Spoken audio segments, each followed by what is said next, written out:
विद्यार्थियों नमस्कार। हमारा प्रकरण है शिक्षण तकनीकी की अवधारणा। अभी तक हम जो बात कर रहे थे कि शिक्षण तकनीकी क्या है। शिक्षण तकनीकी के बारे में आपने पढ़ा, क्योंकि हम हर चीज को दो चीजों में, जब हम दो टुकड़ों में यदि उनको समझने की कोशिश करते हैं तो वह हमें जल्दी समझ में आ जाता है। हमने यहाँ पर बात की थी शिक्षण की। यदि आपके किसी भी एग्जाम में क्वेश्चन आता है कि शिक्षण क्या है, यदि उसमें है कि शिक्षण कला और विज्ञान दोनों है, तो उसका आंसर है कि शिक्षण कला और विज्ञान दोनों है। तकनीकी जो है, यानी हम जो शिक्षण कार्य करवा रहे हैं, एक कक्षा कक्ष के अंदर जो अध्यापक होता है या जो शिक्षक होता है, वह जो व्यवहार करता है या बच्चों को जो अध्यापन प्रक्रिया करवाता है, जो बच्चों को सिखाता है, वही क्या है, शिक्षण है। और वह किन माध्यमों का उपयोग करता है, कौन से ऑडियो विजुअल एड्स का उपयोग करता है, वह किन तकनीकों के माध्यम से पढ़ाता है, वह क्या है, तकनीकी। तो शिक्षण तकनीकी जो है, इन दोनों को यदि एक साथ देखा जाए तो शिक्षण तकनीकी के माध्यम से हम बच्चों को जो अधिगम करवाते हैं, वह क्या होता है, बहुत ही प्रभावशाली होता है। अब बात आती है कि शिक्षण तकनीकी की जो अवधारणा है वह कौन सी है। इसमें नंबर एक आप अवधारणा देखिए। नंबर एक जो अवधारणा है कि शिक्षण की क्रियाओं में विकास एवं सुधार किया जा सकता है। शिक्षण की क्रियाओं में शिक्षण की क्रियाओं में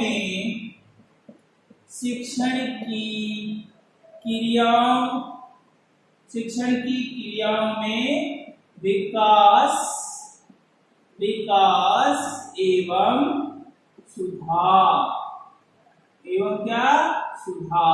कि शिक्षण की जो क्रिया है, जो एक्टिविटी एक शिक्षक के द्वारा एक कक्षा कक्ष के अंदर और कक्षा कक्ष के बाहर जो भी शिक्षण की प्रक्रिया या जो क्रिया की जाती है, उनमें क्या करना है, उनका डेवलपमेंट करना है। यदि उनमें कहीं समस्या आ रही है तो उनका सुधार करना है।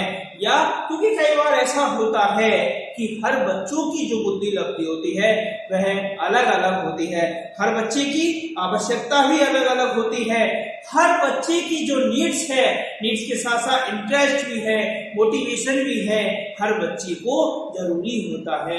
कई बार ऐसा होता है कि मैंने जो चीज आपको पढ़ाई, ऐसा थोड़ी है कि सभी बच्चों के समझ में आई।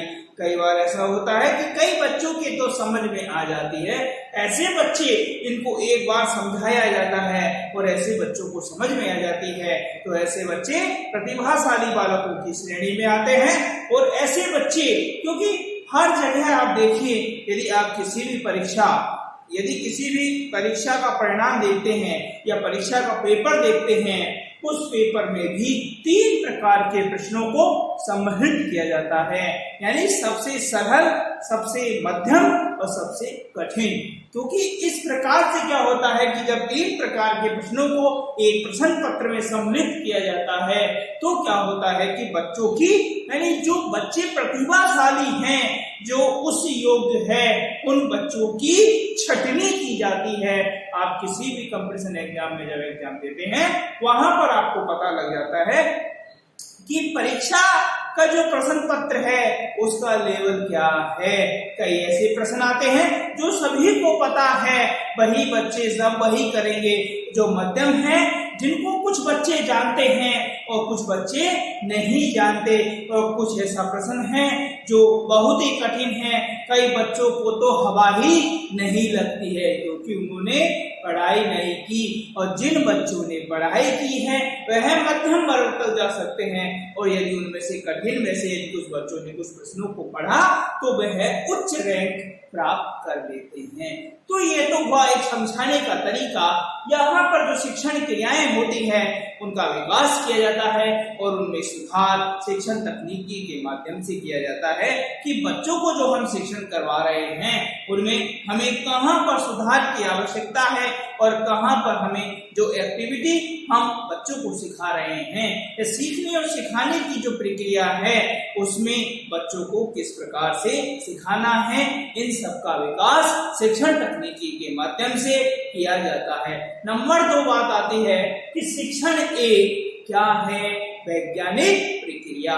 नंबर 2, शिक्षण एक वैज्ञानिक प्रक्रिया है जिसके मुख्य जो तत्व हैं कौन से हैं, पाठ्यक वस्तु एवं संप्रेषण।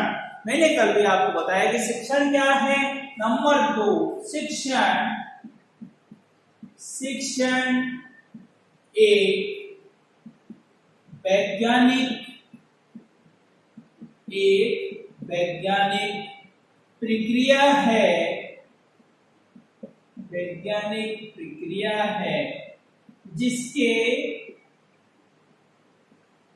जिसके मुख्य तत्व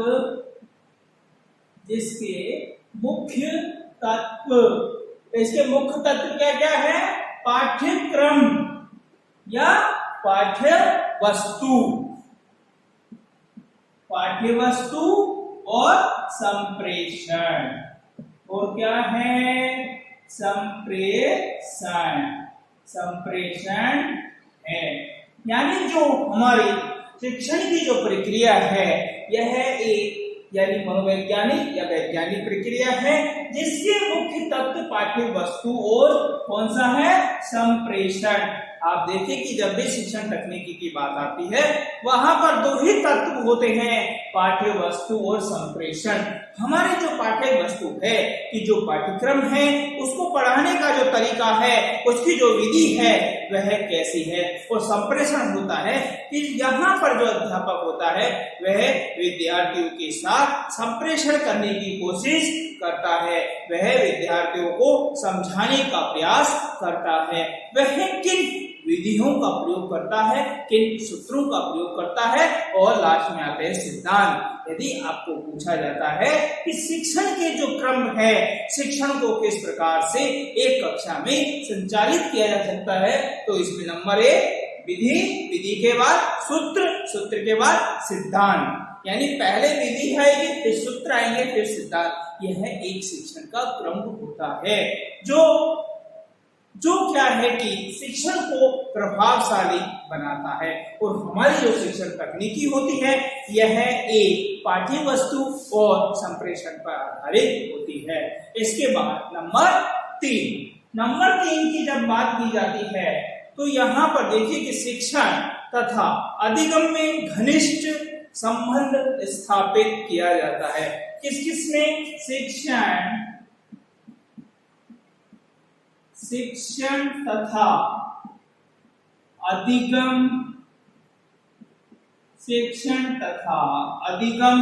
में घनिष्ठ संबंध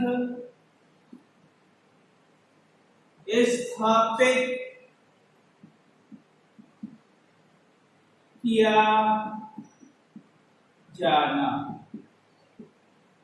यहाँ पर देखिए कि जो शिक्षण है, ये शिक्षण के द्वारा हम बच्चों को जो भी व्यवहार सिखाते हैं या क्या करते हैं, सिखाना।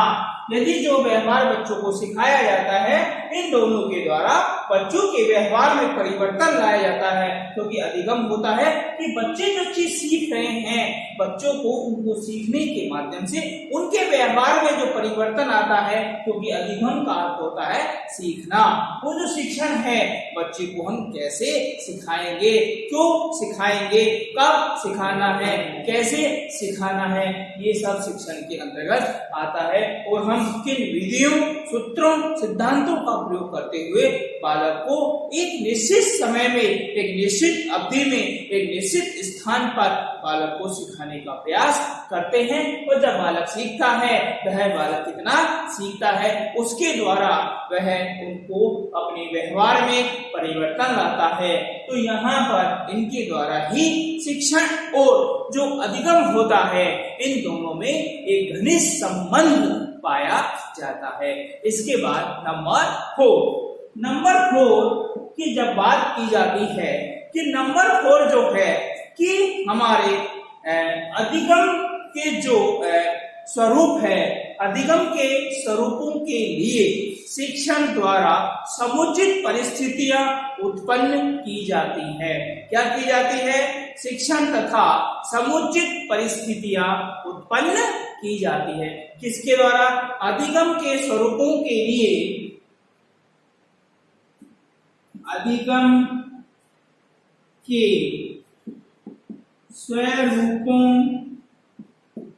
अधिगम के स्वरूपों के लिए, अधिगम के जो स्वरूप है इसके लिए क्या जाता है? शिक्षण द्वारा समुचित क्या की जाती है? परिस्थितियां,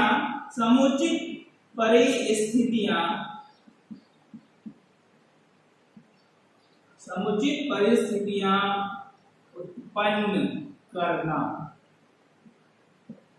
यानी हम बालकों को जो चीज सिखाएंगे, जो अधिगम है, जो चीज हमें बालकों को सिखानी है, उन बालकों को सिखाने के लिए अधिशिक्षण के द्वारा समुचित परिस्थितियां उत्पन्न की जाती है।